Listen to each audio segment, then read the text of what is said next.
তোমার সাথে নেই আমি আজ অনেকগুলো বছর হয়ে গেল।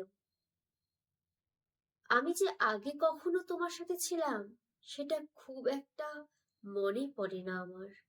আমি খুব করে চাইতাম যেন আস্তে আস্তে তোমায় ভুলে যেতে পারি, তোমায় যেন আমার আর কখনো মনে না পড়ে। যেমন আজ আর তোমায় মনে পড়ে না। আসলে তোমায় মনে করতে চাই না, মনে করতে চাই না বলেই হয়তো হাজার মনে পড়ে না। আচ্ছা, একটা মানুষকে ভুলে যেতে কতগুলো বছর লাগে? পুরনো সেই অভ্যেস থেকে বের হতে ঠিক কতগুলো দিন লাগে?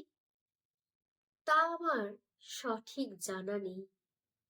তবে আজ পাঁচটা বছর হয়ে গেল।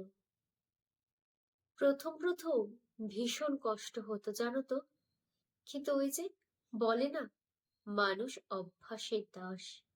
প্রথম 30টা দিন ভীষণ কষ্ট হচ্ছিল। পরের 30টা দিন নিজেকে বোঝাতে লাগলাম। পরের 30টা দিন তোমাকে দেখতে না পেয়ে, তোমার সাথে রাত জেগে কথা না বলতে বলতে অভ্যাসটা আস্তে আস্তে সয়ে গেল। দূরত্ব মানুষকে আস্তে আস্তে ভুলতে শেখায়, হয়তো তাই খুব তাড়াতাড়ি সবটা হয়ে গেল। কি সুন্দর করে, তাই না? বেশি একটা কষ্ট করতে হলো না। জানো, তোমার ফোন নম্বরটাও আজ আর আমার কাছে নেই। তোমার জীবনে কোনো খবর আজ আমি আর রাখি না। আমাদের একসাথে পুরনো কত ছবি, কত ভিডিও, আজ আর কোনো কিছুই রাখিনি আমি। তোমার দেওয়া কোনো উপহারও আর রাখিনি আমি। যে নেই তার কোনো কিছুই রাখতে চাইনি আমি।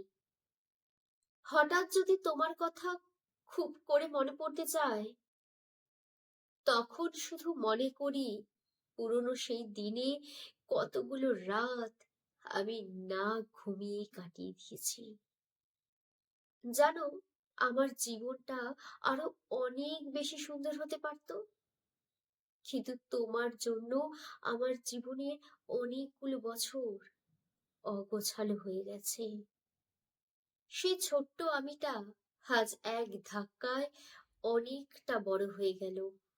সেদিন তোমায় একেবারেই চলে যেতে দিয়েছিলাম, আর চলে যেতে দিয়েছিলাম বলেই হয়তো সেদিন তুমি চলে যেতে পেরেছিলে।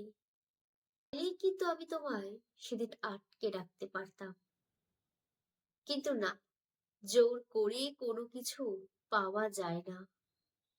যা আমার তা আমি স্বেচ্ছায় পাবো। জোর করে পাওয়ার ইচ্ছা বা আকাঙ্ক্ষা কোনোটাই কখনো ছিল না আমার, আজও নেই। আজ যদি ভাবি, তাহলে সেদিনের সেই ছোট্ট আমিটাকে আজ বড্ড শ্রদ্ধা করি। সেই ছোট্ট মেয়েটা আজ অনেকটা বড় হয়ে গেল, এতটাই বড় যে সে আস্তে আস্তে তোমায় আর মনে করে না আজ। নমস্কার। কলমে এবং কণ্ঠে তনি রায়।